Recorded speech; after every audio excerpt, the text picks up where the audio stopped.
Hey Playas, how you doing? Welcome back to Playas Guide.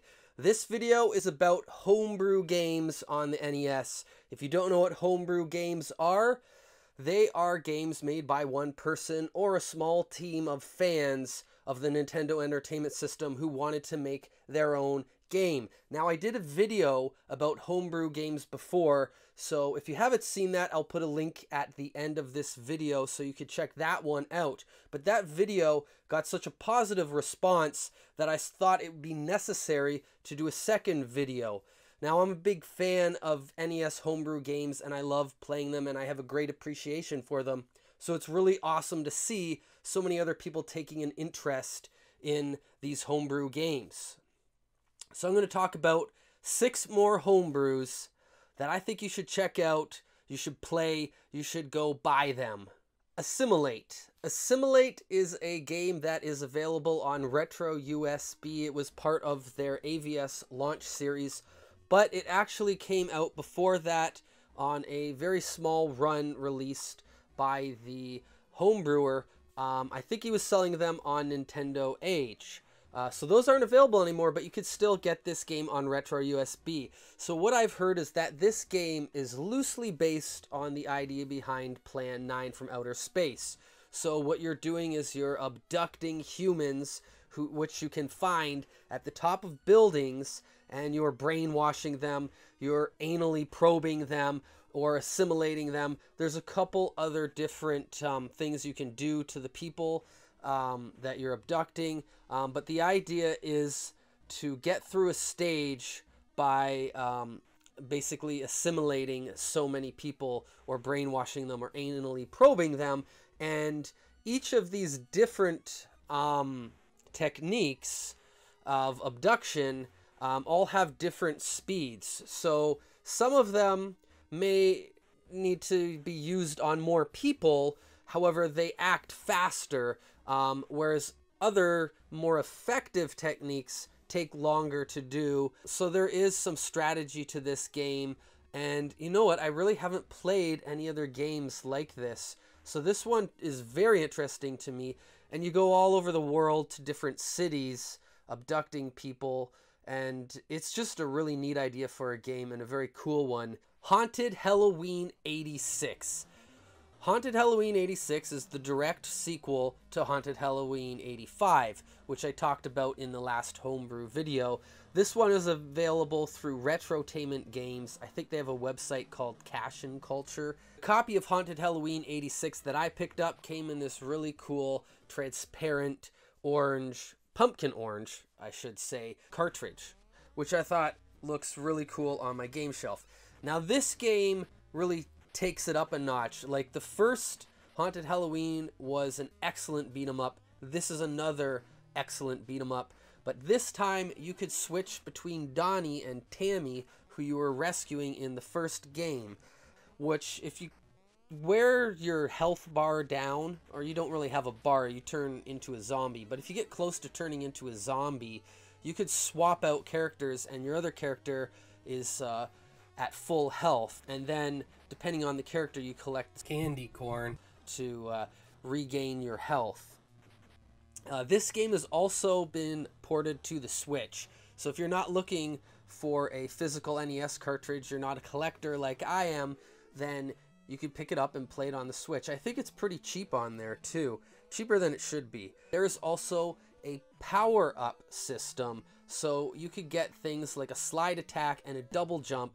I think you have the option to pick whichever one you want, but I would recommend starting off with the double jump because it is so useful in getting through so many of the early stages, and essential in the later stages as well.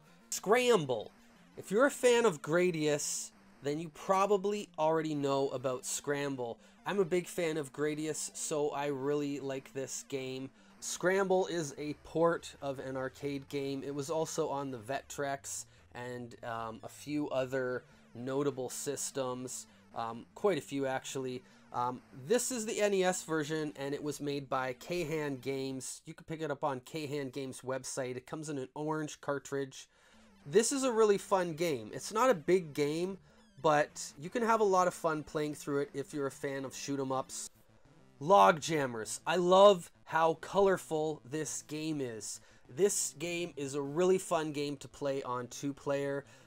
If you could get a friend to play this with you, I would highly recommend it to maximize on your fun.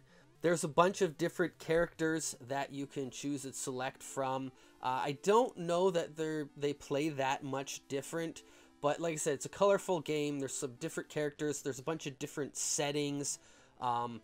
Some of them coincide with the characters. Now, if you don't have a friend to play with, you can play it alone and just get a feel for the game and how it plays.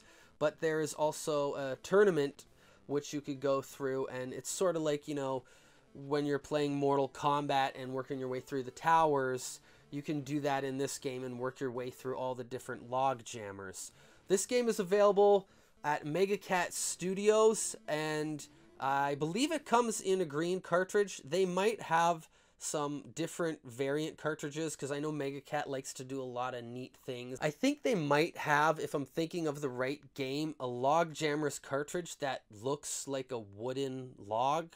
Mad Wizard is the first installment in the Candelabra series from Sly Dog Studios. You could pick up the Mad Wizard at Retro USB. They also have Rise of Amadeus, so if you do like Mad Wizard, Rise of Amadeus is a little bit of a different game, but worth checking out too. So Mad Wizard has a pretty big world for you to explore, and you make your way through this world as a wizard, and you gain different power-ups, such as the ability to levitate. And as you beat bosses, you get more and more power-ups. You also can access different areas of the world, and there is a sequence that you want to do things. There's no specific sequence that you always have to take, because there are different paths in the game. In different areas, you will find different power-ups, and I mean, it's just a vicious cycle of finding power-ups and abilities and becoming a more powerful, stronger wizard and getting to more difficult sections of the game. Legend of Alya. Wow. Wow, this game blew me away. If you're a fan of Zelda or Star Tropics, you're probably gonna like this game. Now, you could tell that a lot of hard work and a lot of love for homebrewing went into this homebrew, because there's a lot of attention to detail, and this is a pretty big game. Some of the puzzles in this game I found to be very difficult. I actually had to look up online and try to piece together certain parts of the puzzle. Others I would struggle with for over an hour. But some of the puzzles are fairly easy too. So you're not going to get stuck all the time. And like I said, there's always the internet.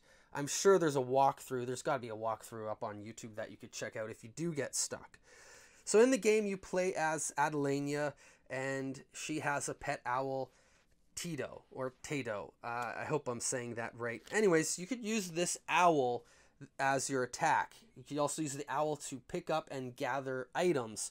Throughout the game, as you progress through different dungeons and sections of the overworld, you're going to find that you can gain new abilities. Your owl can gain new abilities, and such as the ability to drop bombs that you collect, also to use keys in certain locked areas, and the owl can actually, later on in the game, can actually pick up Alya and carry her over sections, over gaps, and over water to access different areas, which becomes essential in completing the game. The Legend of Alya was made by Gradual Games, and you can pick a cartridge up of this game up on Infinite NES Lives. Well, there you have it.